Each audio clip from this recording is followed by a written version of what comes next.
Hello guys. तो आज हम लोग पढ़ने वाले हैं फार्मास्यूटिकल इंजीनियरिंग, ठीक है, यूनिट 2। और हमारा चैप्टर जो है आज इवोपरेशन से है स्टीम जैकेटेड कैटल, ठीक है। स्टीम जैकेटेड कैटल आज हम लोग पढ़ने वाले हैं। तो चलिए आज पढ़ते हैं। यूनिट 2 का है हमारा ये इवोपरेशन से। तो चलिए ये क्या होते हैं स्टीम जैकेटेड कैटल जो होते हैं, ये क्या होते हैं, इनके प्रिंसिपल के बारे में, कंस्ट्रक्शन के बारे में सभी चीज़ पढ़ेंगे, एप्लीकेशंस यूजर्स के बारे में, ठीक है। तो घबराना बिल्कुल नहीं है। तो चलिए पहले इसका वर्किंग हम समझ लेते हैं ताकि इंटरेस्ट पहले से जग जाए हमारा और पढ़ने में मन लगे। तो देखिए ये स्टीम जैकेटेड कैटल में जो होता है इसको इवेपोरेशन पैन भी बोलते हैं, ठीक, इवेपोरेशन पैन। अब क्या होता है कि स्टीम जैकेटेड कैटल जो होता है केटल, इसमें दो चीज का यूज करते हैं, ठीक है। दो चीज का यूज करते हैं, एक होता है केटल, ठीक है, एक होता है केटल और एक होता है जैकेट।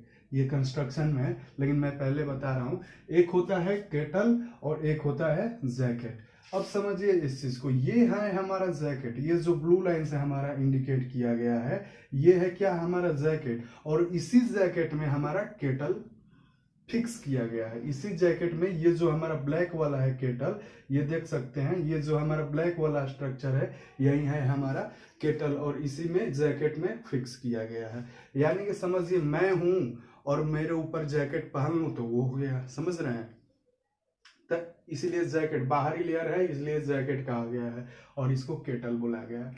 अब इसी में हमारा जो होता है केटल में ही हमारा केतली, मैंने समझ रहे हैं जिसमें चाय बनाते हैं उसी तरह का समझिए, ठीक है। अब इसी में हमारा क्या होता है कि सॉल्यूशन जो भी रखा जाए या सस्पेंशन जिसको बोले, इसी में हम रखते हैं, ठीक है। अब रखने के बाद क्या होता है कि जैकेट जो होता है अंदर से हॉलो स्ट्रक्चर होता है। जैकेट ये जो देख रहे हैं आप खाली, ये जो है हमारा हॉलो स्ट्रक्चर है जैकेट, ठीक है। हॉलो स्ट्रक्चर के बाद ही ये केटल रखा गया है, ठीक है। अब क्या करते हैं, हम यहाँ से हॉट स्टीम पास कराते हैं, यहाँ से हॉट स्टीम पास कराते हैं और ये स्टीम इसमें जाते हैं, ऐसे ऐसे ऐसे ऐसे, ठीक, ऐसे ऐसे स्टीम इसमें जाते हैं, ठीक है। अब ये जो है हमारा कंडेंसेट, मतलब समझ रहे हैं। और ये जो हमारा जो स्टीम होता है, स्टीम क्यों यूज करते हैं, क्योंकि स्टीम के पास वो कैपेसिटी होती है कि वो बहुत ज्यादा हीट क्या करे, अपने अंदर स्टोर करे, ठीक है। अगर आपसे कोई पूछे कि लिक्विड में ज्यादा हीट स्टोर होगा या स्टीम में, तो हमारा जवाब होगा स्टीम। स्टीम जानते हैं आप, कभी उंगली जला के देखिए, जला होगा, मतलब जला के नहीं देखना है, ठीक है। कभी जला होगा, एक आग में डाल के देखिए, ठीक है, मतलब लगा होगा, डालना नहीं है। तो आग में जो जला होता है और एक स्टीम से ज्यादा जो जला होता है, कौन सा ज्यादा इफेक्टिव होता है, कौन सा ज्यादा डेंजरस होता है, स्टीम वाला ज्यादा डेंजरस होता है, ठीक है। इसीलिए क्योंकि क्यों डेंजरस होता है, क्योंकि उसमें हाई हीट कंटेंट होता है स्टीम में। और इसीलिए बड़े बड़े जो फैक्ट्रीज होते हैं उनमें हीटिंग प्रोसेस के लिए ज्यादातर स्टीम ही यूज किया जाता है, क्योंकि उसके पास टेंडेंसी होती है कि वो ज्यादा से ज्यादा अपने हीट स्टोर कर सके। तो यही हमारा जो स्टीम है ये हीट स्टोर करता है और इसमें ट्रांसमिट करता है। इसमें जो सोल्यूशन में ये जो पैन है हमारा केटल जिसको बोल रहे हैं हम केटल, ठीक है, इसमें ट्रांसमिट करता है, ठीक है। और ये जो हमारा सोल्यूशन है ये गर्म होता है और गर्म होने के बाद इवोपरेशन स्टार्ट होता है, ठीक है। ये दो सोल्यूशन होता है। मान लीजिए कोई है वोलेटाइल है, उसको उड़ाकर जो ओरिजिनल प्रोडक्ट हमको लेना होता है, ये कंसंट्रेटेड प्रोडक्ट जो होता है इसके थ्रू आता है हमारे। ये जो लाइन दिख रहा है, ये जो ट्यूब दिख रहा है इसी के थ्रू आता है। गर्म होता है, इसमें का पानी उड़ गया, जो भी पानी या जो भी वोलेटाइल सब्सटेंस हो जिसका हमें नीड नहीं चाहिए वो उड़ा देते हैं और हम ओरिजिनल प्रोडक्ट इसके थ्रू ले लेते हैं, ठीक है। अब ये जो हमारा वेंट है, वेंट क्या है भैया, वेंट ये है कि जैसे कि हम यहाँ से हीट पास कराए, स्टीम पास कराए यहाँ से। अब इसमें क्या होगा कि ये स्टीम यूज हो रहा है, अपना हीट इसको दे रहा है, ठीक है। किसको, इसको दे रहा है, किसको किसको, केटल को दे रहा है हीट। अब यहाँ आते आते उसकी हीट कम, मतलब कम पड़ जाती है, यानी कि उसमें जो हीट है वो यूज हो चुका है इसमें, ठीक है। और जो थोड़ा बहुत बचा है जो अनयूज्ड है वो वेंट के द्वारा उसका वेपर निकल जाता है। वो स्टीम यहाँ से इंटर करता है और कहाँ से निकलता है, वेंट के द्वारा निकलता है, ठीक है। कहाँ से निकलता है, वेंट के द्वारा निकलता है। तो और ये जो ये कंडेंसेट देख रहे हैं, अब समझिए इसमें जाते जाते कुछ क्या होते हैं, स्टीम लिक्विड फॉर्म में कन्वर्ट हो जाते हैं। अगर ये नहीं रहता तो क्या होता है कि लिक्विड यहाँ पर इसमें नीचे के पार्ट में स्टोर हो जाता, जिसके वजह से अपना वो ठंडापन प्रोड्यूस करने लगता। इसी वजह से ये कंडेंसेट लगाया गया है कि जो भी इसमें स्टीम है अगर वो लिक्विड में कन्वर्ट हो रहा है तो वो तुरंत निकल जाए उसमें से, इसीलिए कंडेंसेट लगाया गया है। देखिए ये बाहर से क्या है, बाहर का टेम्परेचर जो होता है ठंडा होता है, हीट ज़्यादा इसमें अंदर है, हीट ज़्यादा है और बाहर ठंडा है, तो जाहिर सी बात है कि ये जो होंगे यहाँ पर जो टच कर रहे होंगे, इस लाइनिंग पर जो टच कर रहे होंगे वो कुछ ठंडा ही होंगे स्टीम, और वो कन्वर्ट हो जाता है लिक्विड में, और लिक्विड जो होता है कंडेंस फॉर्म में इसमें निकलता है। समझ गए इस चीज़ को? चलिए, तो यही हमारा वर्किंग था, इसी तरह से ये काम करता है। तो चलिए अब प्रिंसिपल से स्टार्ट करते हैं। प्रिंसिपल क्या है, मेन प्रिंसिपल क्या है, इवोपोरेशन प्रोसेस होता है, किसके द्वारा कराया जाता है, कंडक्शन और कन्वेक्शन। हम पहले भी पढ़ा चुके हैं कि कंडक्शन और कन्वेक्शन क्या होते हैं, आपको डिस्क्रिप्शन में लिंक मिल जाएंगे उस चीज के, हमारे दिवेश तिवारी सर पढ़ा चुके हैं। ठीक है, अब समझिए जो इवोपरेशन प्रोसेस होता है क्या होता है वो भी आपको उसमें मिल जाएंगे, कंडक्शन और कन्वेक्शन क्या होते हैं वो भी उसमें आपको मिल जाएंगे। तो जो ये हीट ट्रांसफर होता है, ये क्वेश्चन में पूछ सकता है कि जो हमारा स्टीम जैकेटेड केटल में हीट ट्रांसमिट होता है वो किस प्रोसेस के थ्रू होता है, तो हमारा जवाब होगा कंडक्शन और कन्वेक्शन के प्रोसेस। यानी कि ये जो स्टीम है इस पैन में कैसे ट्रांसमिट कर रहा है, किस प्रोसेस के थ्रू, तो कंडक्शन और कन्वेक्शन, और जैसे ही ट्रांसमिट हो रहा है गर्म होकर ये इवोपरेट हो रहा है। तो यही हमारा प्रिंसिपल है कि इवोपरेशन प्रोसेस होता है by the conduction and convection. Okay, construction की बात करें तो कंस्ट्रक्शन में तो मैंने सब कुछ बता ही दिया है। देखिए स्टीम इवोपरेटिंग पैन है, ये टोटल ये क्या है, हेमिस्फेरिकल शेप, हेमिस्फेरिकल शेप का, ये आप देख रहे हैं आधा जैसे स्फेयर होगा तो उसको काट के बना दिए तो वो क्या हो गया, हेमिस्फेरिकल। हेमिस्फेरिकल क्यों रखा गया है, ताकि इसकी सरफेस एरिया जो है बढ़ाया जा सके।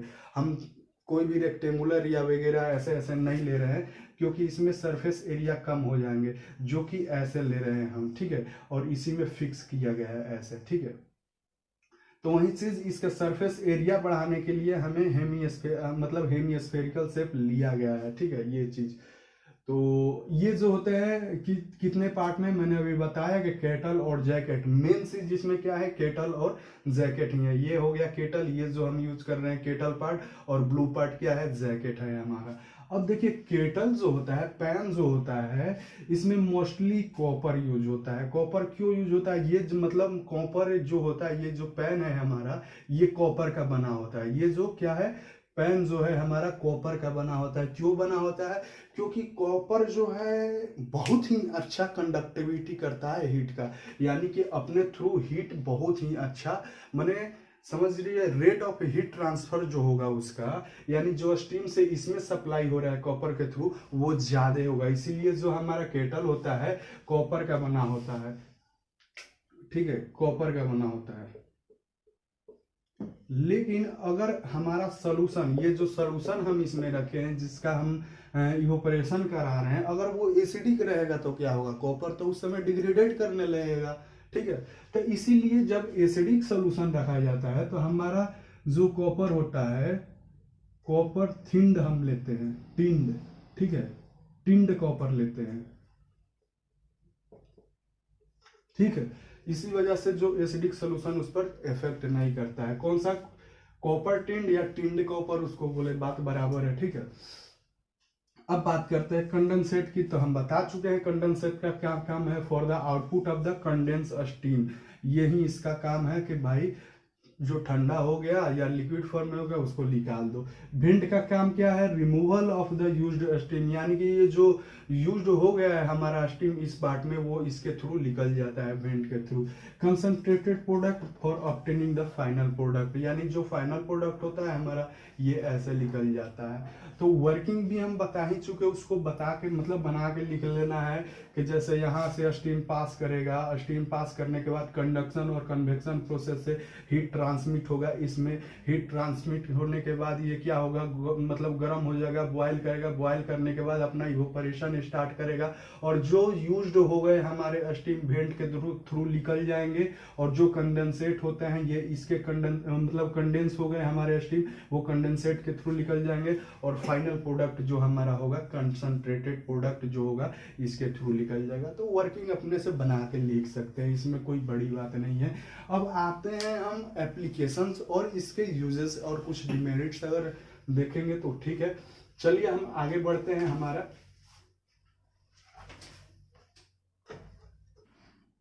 तो यही रहा हमारा यूजेस, ठीक है। यूजेज हो गया, एडवांटेज हो गया, डिसएडवांटेज हो गया। तो मैं सोच रहा हूँ कि जैसे कि आपको तो दिख रहा होगा, क्योंकि अभी लाइट कट गई है तो मेरी जो सामने वाला फोकस बॉल थी वो थोड़ी सी बंद हो गई है लाइट कटने की वजह से, तो दिख रहा होगा तो अच्छी बात है। वैसे मैं रीडिंग करता चलूँगा, ठीक है। तो चलिए यूजेस की मैं बात करूं कि suitable for the concentrating aqueous and thermostable liquid, यानी कि इसका यूज हम कहाँ करते हैं। ये जो स्टीम जैकेटेड केटल है इसका यूज कहाँ करते हैं, तो इसका यूज करते हैं हम जब भी कोई हमारा एक्वस सोल्यूशन जो होगा उसको कंसंट्रेटेड करने के लिए। जैसे मान लीजिए कि चीनी और पानी है, ठीक है, चीनी और पानी का घोल है, तो हम इसमें डाल देंगे, उसमें का पानी उड़ जाएगा और वो क्या हो जाएगा, कंसंट्रेटेड हो जाएगा, यानी कि गाढ़ा हो जाएगा। कंसंट्रेटेड कहने का मतलब क्या होता है, जैसे एक्वस उड़ा दिए और वो क्या हुआ, गाढ़ा हो गया, ठीक है। डिल्यूटेड माने पानी ऐड करते रहे तो वो डिल्यूटेड हो जाता है, तो एक्वस मतलब वही गाढ़ा हो गया, पानी उड़ गया इसका, ठीक है। तो उस केस में हम यूज करते हैं स्टीम जैकेटेड केटल का। और दूसरा होता है थर्मोस्टेबल। थर्मोस्टेबल मतलब उस सब्सटेंस का, जैसे मान लीजिए कि एक्स और वाई है, ठीक है, एक्स पानी है और वाई क्या है, मान लीजिए कोई सब्सटेंस है, ठीक है। अब बात करूं, अगर ये सब्सटेंस वाई जो है हमारा, ये जो वाई जो सब्सटेंस है, अगर ये थर्मोस्टेबल नहीं रहेगा तो ये भी क्या होगा, इसके साथ उड़ जाएगा पानी के साथ, ठीक है। ये भी जो है पानी के साथ उड़ जाएगा। थर्मोस्टेबल कहने का मतलब इस पर हीट का कोई इफेक्ट नहीं होना चाहिए। दूसरा चीज के उड़ने से ही मतलब नहीं है। कितना सब्सटेंस होता है कि हीट देते हैं तो उसका केमिकल नेचर चेंज हो जाता है, उसका बिहेवियर चेंज हो जाता है। तो थर्मल स्टेबल उसी को बोला गया है जो हीट के कंडीशन में वो क्या रहे, स्टेबल रहे, उसमें कोई अंतर ना आए। इसी वजह से बोला गया है कि थर्मल स्टेबल लिक्विड के केसेस में हम इसको यूज करेंगे, थर्मो लेवाइल के केसेस में नहीं। थर्मल स्टेबल और थर्मो लेवाइल में जस्ट अपोजिट है। थर्मो स्टेबल मतलब हीट का कोई इफेक्ट नहीं है, थर्मो लेवाइल मतलब हीट इफेक्ट को करेगा उसको, यानी कि बिहेवियर उसका चेंज कर सकता है, इवोपरेट कर सकता है, वो बात होता है। अब बात करेंगे एडवांटेज की, तो advantage can be used for small and large scale, यानी कि इसको जो है हम छोटे से छोटे अपने घरों में भी परफॉर्म कर सकते हैं, और फॉर इंडस्ट्रियल यानी इंडस्ट्री वगैरह में भी इसको यूज कर सकते हैं बड़े स्केल पर, ठीक है। दूसरा ये है, it is simple in construction and easy to operate, यानी कि आप देख सकते हैं कि कितना सिंपल है, ठीक है। ये तो हम जाके वो घर पर बनवा ले, ठीक है, इतना ज्यादा सिंपल है।